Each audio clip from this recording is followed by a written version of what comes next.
자, 이쯤 되면 변주 굴리지 말고 본진으로 바로 뛰어 들어가자 라고 하시는 분이 계실 수도 있겠네요. 자, 이번 모의고사의 오답률 1위 문항을 공개합니다. 바로 39번 삽입유형이에요. 시험 현장에서는 막 문제를 열심히 막 풀다 보니 뭐 오답률 같은 거 생각 안 하고 어떤 게 어렵고 어떤 게 쉽고 그냥 풀고 그냥 끝나고 나면 답 맞추고 넘어갔을 수도 있어요. 하지만 지금은 복기를 해야 되는 시점이잖아요. 그리고 곧 있으면 내신도 있고 하기 때문에 이 문제를 갖다가 객관적으로 한번 엄밀하게 검토를 하는 시간이 좀 필요할 것 같습니다. 제가 이제 그 현장에서 고등학교 이제 1학년 학생들 가끔 만나서 이제 대화를 하다 보면 그 유형에 대해서 주도 면밀하게 생각하지 않아요. 가장 급한 건 내신이다 보니까 내용에 굉장히 많이 신경을 씁니다. 하지만 이 문제는 어디까지나 그냥 주어진 그냥 하나의 글, 뭐 과학 지문이 아니에요. 과학을 얘기하려는 게 아닙니다. 유형이라고요. 이 문장의 위치를 물어보는 영어, 독해 지문이란 말이야. 그러면 어떤 근거에 의해서 문제를 냈으니까 내가 그 근거를 잘 파악했는지를 갖다가 검토하는 게 우선이라고요. 들으신 분들, 아이고 시험 끝나고 다시 시간을 가지고 천천히 읽어보니까 이해가 되네요. 이게 왜 답인지 알 것 같아요. 이렇게 얘기 많이 한단 말이야. 그러지 말라고요. 시험 그 현장, 촉박한 시간 안에서 근거 가지고 문제를 맞추는 것도 실력이란 말이죠. 계속 그렇게 계속 끝나고 나서 이해되네요. 끝나고 나서 이해가 되네요. 라고 한다면 나중에 고3 그 이후에 N수생 되어서도 똑같은 얘기 할 수 있단 말이야. 왜? 가면 갈수록 같은 근거를 가지고서 같은 원리를 갖고서 지문이 어려워지는 가운데 문제를 내는데 나는 그 지문의 내용과 난이도만 쫓아가고 있단 말이지.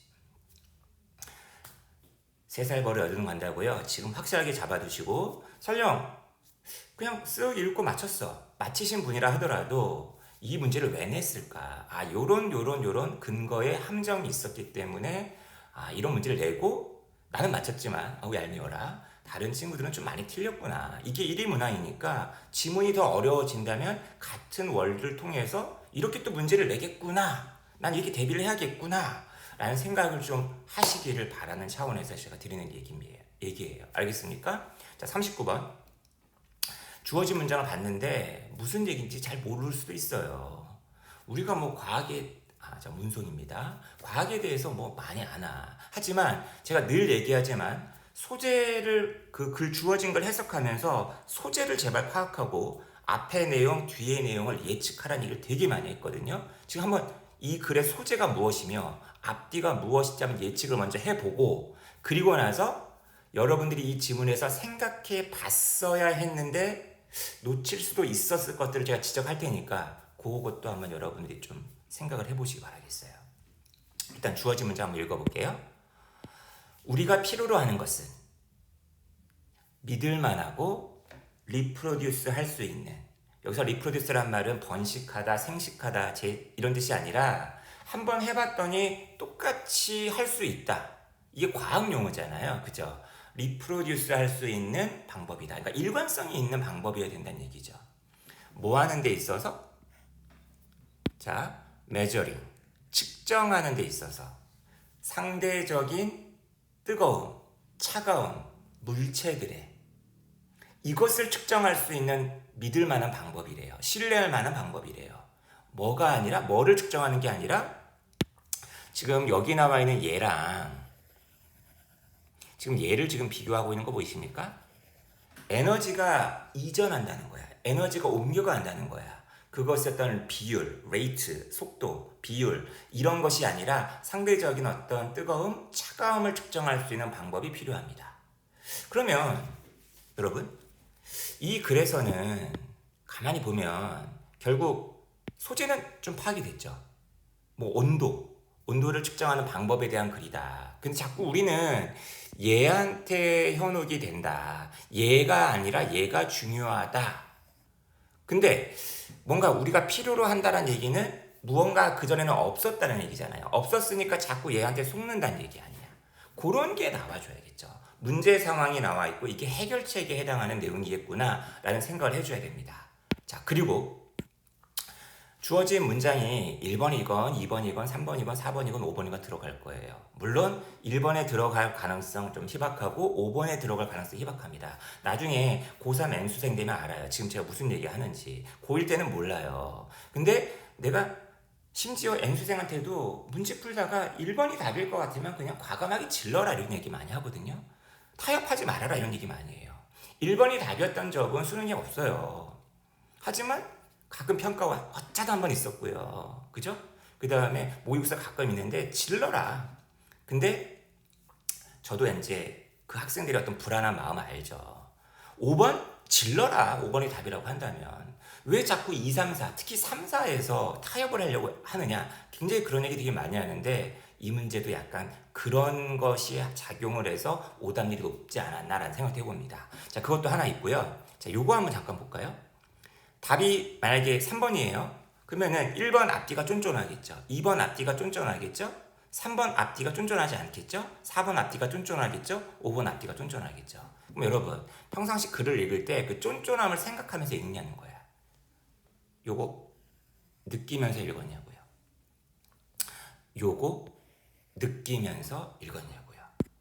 계속 갑니다. 요거 느끼면서 읽었나요? 그 다음 여기 요거 더 그죠? 그 다음에 다르게 느껴진다라고 했으니까 왜냐하면 이유를 얘기하는 거니까 그 앞에는 다르게 느껴진다의 내용이 있었겠죠. 그죠? 여기 큰 따옴표를 왜 붙였을까요? 그죠? 그 다음에 갑자기 보면은 search가 나옵니다. search quantitative. search는 받아주는 거예요. 바로 앞문장에서 받아줄 만한 어떤 내용이 있었는지를 여러분들이 생각을 해주셔야 돼요. 그 다음에 quantitative란 단어하고 대립되는 단어가 본문 앞에 있었던 거 확인했나요? 우리 왜 정성평가, 정량평가라는 말 쓰잖아요. 수량을 재는 게 이제 quantitative고 질적인 게 이제 qualitative 아니야. quantity, quality에서 나왔죠. 그러니까 예를 들면은 제가 이제 여러분들 수행평가 같은 거 보고 뭐 잘했다 못했다 이런 것들은 약간 퀄리티 쪽을 따지는 거고 예를 들면은 이제 이렇게 모의고사를 보고 나서 91점과 89점은 2점 차밖에 안 되는데도 등급이 나뉘잖아. 이런 게 이제 퀀터티적인 측면에서 그 정량적인 양을 따진다는 차원에서 평가를 하는 거죠. 지금 이 글이 묘하게 이 퀄리티와 퀀터티가 지금 배어져 있는 글이라는 걸 확인했느냐가 되게 중요합니다. 특히 나중에 내신을 위해서라도요. 자, 이제 갑니다, 여러분. 쫀쫀한 거 확인하면서 읽었는지 보자는 거야, 지금. 자, 한번 읽어볼게요. 우리는 종종 associate A with B. A를 B와 연관시키다. 온도라는 개념을 어떤 물체가 얼마나 뜨겁게 느껴지는지, 어떤 물체가 얼마나 차갑게 느껴지는지, 언제 우리가 그 물체를 터치했을 때 이것과 연관시킨다. 이런 걸 좀 어려운 말로 뭐라 그러죠? 우리는 종종 통념으로 시작한다는 얘기는 이걸 깔려고 한다는 얘기죠. In this way, 이런 식으로 우리의 감각들은 우리에게 퀄리터티브한 인디케이션을 갖다가 제공한다.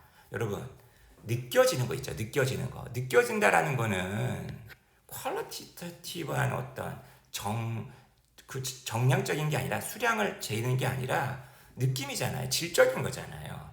이런 어떤 걸 갖다가 제시해 준다는 얘기예요. 자, 근데 이거는 약간 한계가 있다라는 거지. 그리고 여러분 이게 꼭 온도가 아니라 다른 현상에 대해서도 이런 질문이 굉장히 많이 나옵니다. 우리의 감각은 그러나 unreliable하고 종종 그죠? 이게 첫 번째 동사네요. often mislead 이게 두 번째 동사입니다. 복수형인 거 확인하시고요. 주어가 지금 복수니까 우리를 오도한다. 잘못 이끈다. 오해하게 만든다. 왜? 느낌이잖아. 그리고 나서 얘가 나왔네?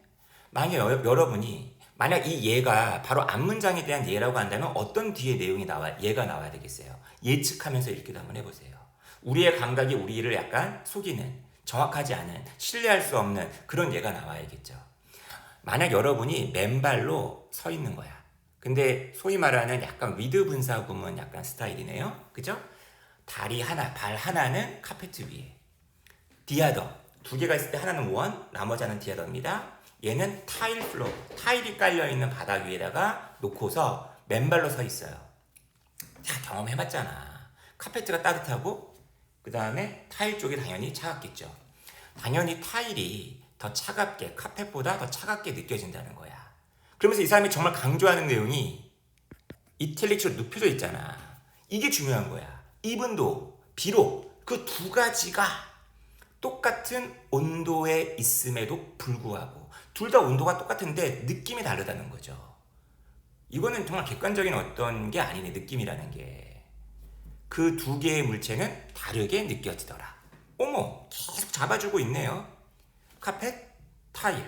왜냐하면 타일이 열에 의한 에너지를 갖다가 트랜스퍼, 열로서 그냥 에너지를 갖다 빨리 전달해 버리기 때문이야. at a higher rate, 더 빠른 속도로. 카펫이 그러한 것보다. 여기 does, 문법 문제 나올 수 있습니다. 아주 잘 나오죠? does가 의미하는 게 뭡니까? transfers energy by heat. 이걸 갖다가 일반 동사를 잡아주는 조동사 do예요. 이 자리에 is 쓰면 안 된다는 거 다 아시잖아요. 4번 많이 했어요. 4번 많이 했습니다. 아유, 이쯤 되면 해결책이 나와줘야겠지. 5번은 읽어보지도 않아. 5번 앞뒤가 쫀쫀한지 아닌지도 확인도 안 해. 여기 나와 있는 메저즈라는 거는 큰 따옴표가 되어 있잖아요. 정말 객관적인 측정이 아니라 지금 유머러스하게 까고 있는 거야. 여러분의 피부가 측정을 한다고 하는데 측정을 못하고 있네요. 이거예요. 에너지 트랜스포의 어떤 웨이트는 매저했는지 몰라. 그죠? 근데 뭐는 못한 거야. 실제 온도는 측정하지 못했다는 거죠. 그러면 실제 온도를 측정하지 못했다는 얘기는 무슨 말이야? 해결책이 바로 뭐야? 주어진 문장 아니겠습니까? 우리 요런 거 필요해. 그리고 과학자들은 여러 가지 다양한 온도계를 갖다가 개발했어. 그런 드디어 나왔네요. 수량적인, 정량적인 메저먼트를 갖다가 하기 위해. 그런 정량적인 메저먼트는 바로 앞문장에 있었나? 아니죠. 바로 어디 있었다? 여기 있었네. 여기 있네요. 그죠? 그래서 답이 5번이 되는 거였어요. 그러니까 제가 맨 처음에 이런저런 얘기 되게 많이 했는데 여러 가지 것들 중에서 하나라도 제대로 기억을 해주셨으면 좋겠어요. 자, 삽입 문제를 어떻게 푸느냐, 그리고 삽입 문제에서 빠질 수 있는 함정들 하나라도, 두 개라도 꼭 기억을 하시고 다음 시험 볼 때 하나 더 채우고 다음 시험 볼 때 하나 더 채우면은 절대 요 38, 39 고등학교 3학년과 N수생 언니 오빠들도 어려워하는 요 유형을 절대 틀릴 일이 없을 겁니다. 이게 왜 어려워? 이게 무슨 5단밀이 뭐 80%짜리도 아니고. 다시는 틀리지 않도록. 또 이런 친구도 있을 수 있겠네.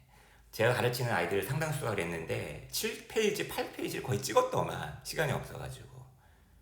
어쩌면 우리의 문제는 더 앞쪽에 있다? 앞쪽에 있는 문제들을 영향을 받아가지고 7, 8페이지 문제 푸는데 영향을 받았다? 그것도 실력인 거죠. 그래서 고3 N수생 형아 누나들 가운데에서는 시웃 8페이지부터 먼저 푼다든지 그런 언니 오빠들 형아 누나들도 있습니다. 참고하시기 바라겠어요.